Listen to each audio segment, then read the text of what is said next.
Bonjour à tous, dernier épisode de Demain nous appartient. Notre actualité du jour portera sur Demain nous appartient, spoiler, l'erreur d'Audrey, Mélodie disparaît sur TF1. Sans le savoir, Audrey s'apprête à larguer une bombe qui pourrait potentiellement détruire un couple dans Demain nous appartient sur TF1. Georges est peut-être la principale victime de cette erreur.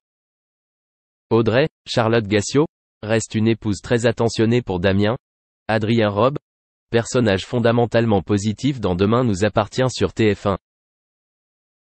Ainsi, par exemple, elle porte une grande attention à son mari, qui voit réapparaître les fantômes du passé à travers le retour de Charles, Roberto Calvet, son frère. Par ailleurs, la mère de Jack et Jordan, Maxime l'élu, est également très proche de la nouvelle petite amie de Georges, Maëlle El Ajaoui, Mélodie. Par exemple, Audrey se montre à l'écoute avant la Saint-Valentin lorsqu'elle rassure Mélodie, qui parvient enfin à arranger les choses avec le mystérieux policier. Mystérieux, car, en effet, Georges cache un lourd passé avec son ex-petite amie, Vanessa Lehmann. Alors la complicité entre Audrey et Mélodie se renforce au fil des semaines, car la mère de Lizzie, Juliette Mabila, elle aussi disparue des radars depuis plusieurs semaines, fait aussi office de bouclier contre une curiosité déplacée. La place de Mona, la mère de Georges. Lors d'une conversation chez les Roussel, Mélodie, Nelly Lawson, semble tout à fait à l'aise pour parler de la Saint-Valentin avec son amant. Elle révèle à Audrey qu'ils se sont offerts le même cadeau. La professeure de sport a également avoué que ce qui l'avait perturbé, c'était la lettre de Vanessa Lehmann, qu'elle avait trouvée dans la poche de Georges pendant la nuit à l'hôtel. Si le policier avait été transparent sur la lettre d'amour de cette banale ex-petite amie, il n'aurait pas tout révélé. Alors, Audrey fait l'erreur de parler en conversation avec Mélodie du bébé qu'attend Vanessa. Mélodie fut stupéfaite en apprenant la nouvelle. Merci d'avoir regardé et à la prochaine vidéo. N'oubliez pas de vous abonner à notre chaîne. En attendant, dites-nous ce que vous en pensez dans la section commentaires ci-dessous. C'est ça.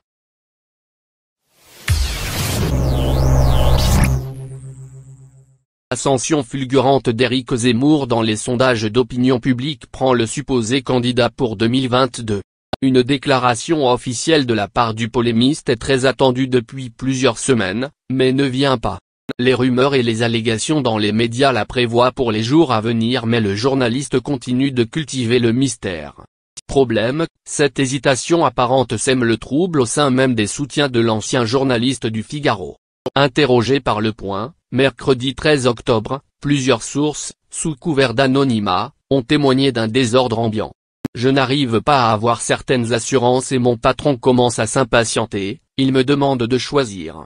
Personne n'est payé, personne ne travaille à plein temps et personne ne sait qui fait quoi, a indiqué l'un des piliers de l'équipe comme l'a qualifié le journal. Un allié n'a pas hésité à pointer du doigt un coupable de ce dysfonctionnement de pré-campagne, sa conseillère en communication Sarah Knafo. Sarah Knafo est obnubilée par les organigrammes, et elle s'est mise en tête de créer un vrai parti en nommant des responsables dans chaque département, des présidents de fédération, etc. Mais on va nommer des tocards, a-t-il fustigé avant de continuer. Pour l'instant, les gens qui nous ont rejoints sont des seconds couteaux, des types sans envergure. Ils risquent de faire fuir les autres. Bien qu'un proche reconnaisse auprès du Point qu'un gros effort d'organisation est en cours, il confère aussi que la vitesse de croisière rend l'affaire périlleuse. Nous sommes à la croisée de la campagne. Pour l'instant, Zemmour a fait la démonstration que c'est un bon cheval qui peut gagner la course. Mais on n'a pas d'entraîneur, pas de jockey, a expliqué un proche d'Éric Zemmour avant d'énoncer plus directement l'urgence. Il faut nous professionnaliser et choisir ce qu'on veut faire. Soit un parti classique, centralisé, soit une structure plus souple sur le modèle de l'EREM. Rien ne serait encore tranché. Pourtant, le temps presse. Éric Zemmour n'est toujours pas un candidat officiel à la prochaine élection présidentielle, mais selon un nouveau sondage, publié ce mercredi par Harris Interactive, le polémiste serait, encore une fois, au second tour de la présidentielle face à Emmanuel